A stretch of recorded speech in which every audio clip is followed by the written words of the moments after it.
आज हम कश्मीर के एक नामवर अदीब, फिल्म साज और ड्रामेटिस्ट जनाब फयाज़ दिलबर की याद में हमने एक कॉन्फ्रेंस का एहतमाम किया है, जिनका हाल ही में जो अल्लाह के प्यारे हो गए हैं उसके नाम पर ये कॉन्फ्रेंस है।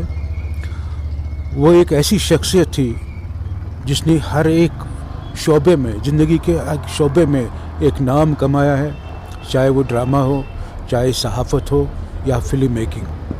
वो एक अच्छे इंसान थे और उसके साथ साथ एक बहुत ही मुखलिस दोस्त भी रहे हैं। हालांकि वो बहुत जल्द हमसे जुदा हो गए, ये एक बहुत ज़बरदस्त सानिया है हमारे लिए, उसके दोस्तों के लिए, उनके जो मदा है उनके लिए, और ख़ासकर उनके जाने से क्रिएटिव फील्ड में जो खुला पैदा हुआ वो शायद पुर करना मुश्किल ही नहीं बल्कि नामुमकिन है। और ये आज हम उनके लिए खराज पेश कर रहे हैं।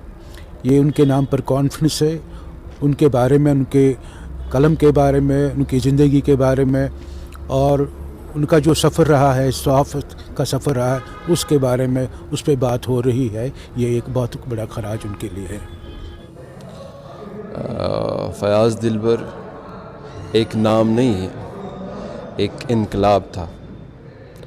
चाहे उसकी फ़िल्म्स देखिए, इसकी फ़िक्शन राइटिंग देखिए, उसके तबसरात या उसके साथ की गई बातें, वो एक ख़जाना था। फ़िलॉसफ़ी जानता था, पोइट्री जानता था, मेटाफर में जीता था।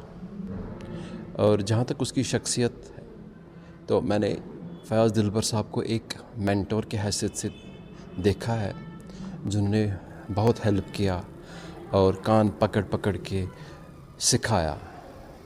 अगर आप उसके दोस्त हैं तो आपको पता है कि how he will scold you, वो प्यार भी कितना करता है और आपको कोसता भी कितना है। ज़िंदगी का मामूल है, जो आज जिया है वो कल नहीं होगा। तो हमने एक बहुत ही बड़ा दोस्त, मेंटर, एक हमजात शख्सियत को खोया हमने।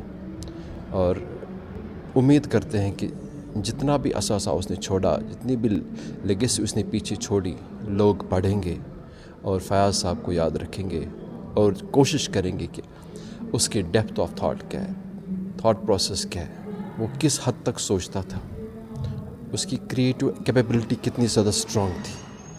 बस यही दुआ है कि वो जहाँ रहे अल्लाह ताला उनके रूह को अज़मत दे और उनको जन्नत में जगह दे। शुक्रिया। देखिए, फयाज़ दिलबर साहब को मैं अपना उस्ताद मानता था और उनको अपना मैं उस्ताद मानता हूँ, क्योंकि मैं अपनी ज़ाती ज़िंदगी की बात करूँगा, फ़िल्म मेकिंग के हवाले से, जर्नलिज़म के हवाले से, क्रिएटिव आर्ट के हवाले से वो इतना कुछ जानते थे, इतने उलूम मैंने उनसे ख़ुद सीखे हैं। क्योंकि जब आप उनके पास बैठते थे आपको हर रोज़ कोई ना कोई चीज़ सीखने को मिलती थी। आप उनकी फ़िल्म मेकिंग देखिए, उनका क्रिएटिव आर्ट देखिए, जर्नलिज़म में उन्हें जो फ़ील्ड दिया है उस पर आप नज़र डालिए। और जिस तरह से उनका काम हुआ करता था, स्क्रीन प्लेस हुआ करते थे, जिस तरह के डिस्कशंस वो किया करते थे, आप फयाज़ साहब को किसी भी टॉपिक पर बात करने के लिए बोले, वो किसी भी टॉपिक पर इस तरह की महारत रखते थे कि आपको ख़ुद अंदाज़ा हो जाता था कि उनकी शख्सियत क्या है। देखिए, आज यहाँ पे उनके लिए ट्रिब्यूट हो रहा है, ये हमारा फ़र्ज़ बनता है कि यहाँ पे उनके बारे में कहा जाए, उनकी बातों को दोहराया जाए, उनके काम को याद किया जाए।